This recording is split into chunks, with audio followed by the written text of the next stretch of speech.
Magandang araw po sa inyong lahat mga karibin natin at welcome back dito po sa ating munting channel Pinas News Review, kung saan re-reviewin po natin ang mga mahalagang balita dito sa Pilipinas. Right? Mga simpleng komento sa mga issue dito sa Pinas. At eto nga mga karibin natin, Senator Amy Marcos, pinayuhan si PBBM na mag-resign na para di na dumanak ang dugo. Yan mga karibin natin, patungkol po riyan ang ating alamin. Mula po rito sa channel ni Taong Kalye, yan mga karibin, nasa description po ang full video link ng balitang ito. Subscribe na po kayo kaya Taong Kalye. At kung bago ka pa lang at di pa po nakapag-subscribe sa ating munting channel, please don't forget to subscribe. At i-click na rin po ang bell notification para updated ka po sa lahat ng ina-uploads nating reaction video. At eto na nga, sama-sama at sabay-sabay po natin pakinggan, panoorin at bigyan ng reaksyon ang balitang ito. Eto na po.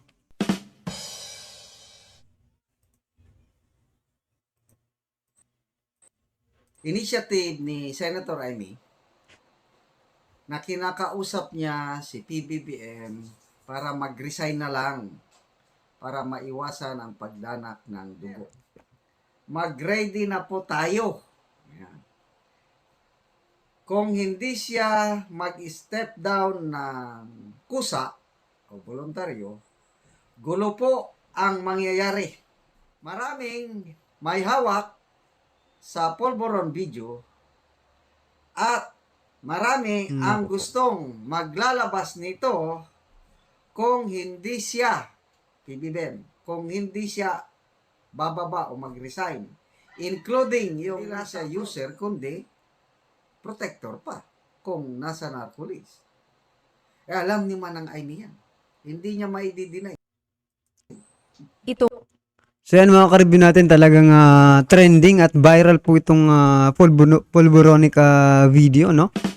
Wala pa man tayong nakikitang mga karibin natin na evidence, no? Itong video mismo, hindi pa natin nakikita ito mga karibin natin kasi wala pa namang naglalabas, pero marami po sabi ang may hawak, di ba? At isa nga po diyan mga karibin natin yung isang dating senadora mga karibin natin, nagpatotoo na rin doon sa sinasabi ni Mama Harlika, mga karibin natin, na nagpupulburon nga po itong ating presidente. Oh, diba? So kung ganun mga karibin natin, may pagkatotoo nga itong mga haka-hakang ito.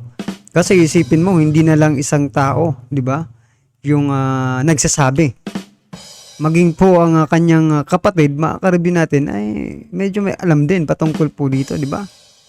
So, yan po. Ano po ang inyong magiging reaction dyan, ha?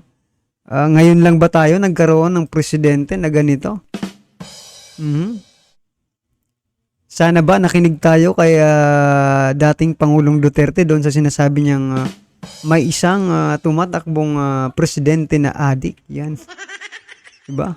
Siguro ko dapat nakinig tayo noon, pero wala na po tayong magagawa, mga karibin natin. Kasi kung totoo man to, pare-parehas po tayong nabudol, di ba? At congrats po sa atin. At naliwanagan na tayo ngayon. Nako naman talaga. nga mga kababayan, bago natin ituloy ang video na ito. Kung bago ka lang sa aking YouTube channel, baka pwede makahingi ng like at subscribe at click mo na rin ang notification bell para updated ka sa aking nilalabas na bagong video. Salamat po. So yan mga karibin natin, subscribe din po kayo kaya The General's Opinion, no? Kay kay General Macana, subscribe po kayo. Maraming salamat po. Kung magbigay sa inyo ng update doon sa initiative ni Senator Amy na kinakausap niya si PBBM para mag-resign na lang para maiwasan ang pagdanak ng dugo. Yan po ang na-vlog ko kapon. Dahil ang mga anak ni Senator Amy, kinakausap nila ang kanilang mami na speak up mama. Do the right thing for the sake of our country and for the sake of Grandpa Marcos Sr. So ngayon, may natanggap akong report na similar to this. Ang sinasabi dito, this is the message. Na hindi lang si Senator Amy ang kumakausap sa presidente. may iba't ibang grupo o iba't ibang tao na kumakausap. Ito, basahin ko yung actual ka. Sir, mag-ready na po tayo. Ayan. Kung hindi siya mag-step down ng kusa o voluntaryo, gulo po ang mangyayari. Kinakausap na po siya o kinakausap na po sila, matigas lang si Smugs. Yan po, yung actual text. So yan mga karibin natin, sa palagay niyo po ba kahit sino po ba yung maging kumausap, di ba? Dito sa ating presidente na mag-resign. Siyempre hindi po yan magre-resign mga karibin natin ha. Malaking kahihiyan po yan para sa kanila. Kung magre-resign po, di ba? Oh, bilang isang presidente. Di ba? Binangon nga lang nila yung binangon nga lang ng mga Duterte, di ba? Ang kanilang pangalan, di ba? Pero ngayon nasisira na naman po mga karibin natin. Ha? Yung pangalang Marcos kasi dahil nga po dito sa mga nangyayaring ito mga karibin natin. Ha? Kayo po ba na may chance po ba na kusang mag-step down itong si PBBM? No? Sa palagay ko kahit sino po ang kumausap dyan mga karibin natin, hindi po yan mag-step down. No? Not unless mga karibin natin kung mag-isa na po, magkaisa. Yan ha. Ang buong sambayanan, di ba? Na manawagan. Na kasi hindi lang naman tayo ngayon, di ba? Hindi lang naman tayo ngayon magkakaroon ng For example lang ha. For example lang po ito. Magkakaroon ng presidenteng pinababa, di ba? Sa kanyang pwesto na hindi pa tapos yung kanyang term, no? May mga sanay na po tayo sa mga ganitong mga karibin natin sa mga ganitong balita na pinatalsik po ang Pangulo. Yan ha. Hindi na po tayo masasyak sa mga ganyan kasi meron na tayong experience. Ang Pilipinas po, may experience na po, no, sa pagpapatanggal ng isang presidente. Meron pang dagdag pala. Short lang. Maraming may hawak sa Polvoron video at marami ang gustong maglalabas nito kung hindi siya PBBM, kung hindi siya bababa o mag-resign, including yung nasa abroad. Kaya marami na po ang may hawak nitong Polvoron video. So to me, this is a good development dahil akala ko si Senator Amy lang yung parang mediator, referee na sige na ading maawa ka sa ating bayan, maawa ka sa ating tatay, masisira ang pangalan natin, masisira ang buong bayan pag hindi ka pa mag-resign. Kasi doon pa lang yung narcolist ni PRRD. Ito lang no mga karibin natin, nakakapanghinayang lang no. Kasi sa tagal-tagal po nilang hinintay, di ba? Ng ganitong opportunity na makabalik po sila sa kanilang pwesto, di ba? Sa kanilang pagiging popular uli, no? Yung trust, yung pinagkatiwalaan sila ng taong bayan. Tapos ganito lang yung mangyayari. Di ba? Dapat